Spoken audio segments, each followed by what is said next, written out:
केंद्रीय गृह मंत्री अमित शाह ने भोपाल के लाल परेड ग्राउंड मध्य प्रदेश में हिंदी में मेडिकल की पढ़ाई का शुभारंभ किया। अमित शाह ने रविवार को भोपाल में रिमोट का बटन दबाकर 3 किताबों का विमोचन किया। इस अवसर पर केंद्रीय गृह मंत्री अमित शाह ने कहा कि ये क्षण देश में शिक्षा क्षेत्र पुनर्निर्माण का क्षण है।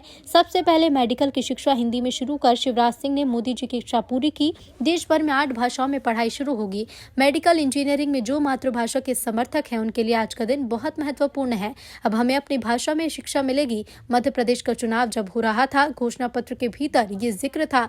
मोदी जी का नई शिक्षा नीति का सबसे पहले मध्य प्रदेश ने जमीन पर उतारा। शाह ने कहा कि आज ये नई शुरुआत हो रही है, जिसके लिए हिंदी प्रकोष्ठ का गठन हुआ। सर्वे के बाद, बहुत मेहनत के बाद पुस्तकों को रिलीज किया गया। सोचने की प्रक्रिया अपनी मातृभाषा में ही होती है। इसलिए नेशनल मंडेला ने कहा था कि यदि आप किसी व्यक्ति से उस भाषा में बात करते हो तो वो उसके दिमाग में जाता है। अनुसंधान अपनी भाषा में हो तो भारत के युवा भी किसी से कम नहीं, वो विश्व में भारत का डंका बजा कर आएंगे। मध्य प्रदेश ने मेडिकल की पढ़ाई हिंदी में कराने का संकल्प लिया है।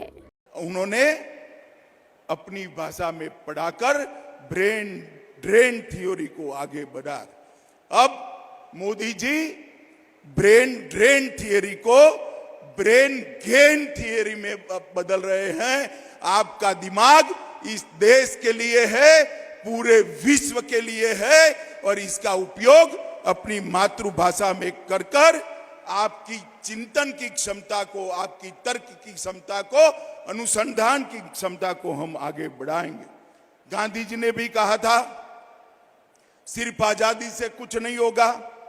रसायन शास्त्रियों, इंजीनियर और मेडिकल के डॉक्टर जब अपनी भाषा में पढ़ेंगे तभी जाकर वो देश की सच्ची सेवा कर पाएंगे, दुनिया की भी सच्ची सेवा कर पाएंगे। मुझे आज 13 से बढ़कर 20 हुए, IIIT 9 से बढ़कर 25 हुए, और टोटल यूनिवर्सिटी 723 थी, उससे बढ़कर 1043 यूनिवर्सिटी आज इस देश में काम कर रही है। मित्रों, आज ये नई शुरुआत हो रही है, इसको मैं स्वागत करता हूं। और राजभाषा का विभाग भी गृह विभाग के अंतर्गत आता है। मैं शिवराज जी को बहुत बहुत बधाई, सारंग जी को बहुत बहुत साधुवाद देना चाहता हूं कि आपने ये शुरुआत की है।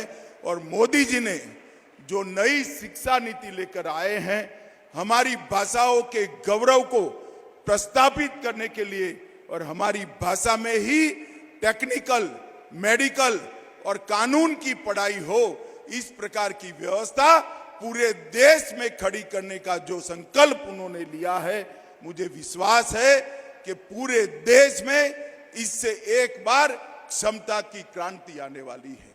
मित्रों, उन्होंने भाषा को बौद्धिक क्षमता के साथ जोड़ दिया। भाषा और बौद्धिक क्षमता का कोई लेन देन नहीं है। भाषा तो सिर्फ अभिव्यक्ति करती है, बौद्धिक क्षमता बच्चे के अंदर ईश्वर ने दी है, जो शिक्षा से उसको निखारनी है। अगर मातृभाषा में शिक्षा होती है तो बौद्धिक क्षमता को निखारने में बहुत बड़ा फायदा होता है।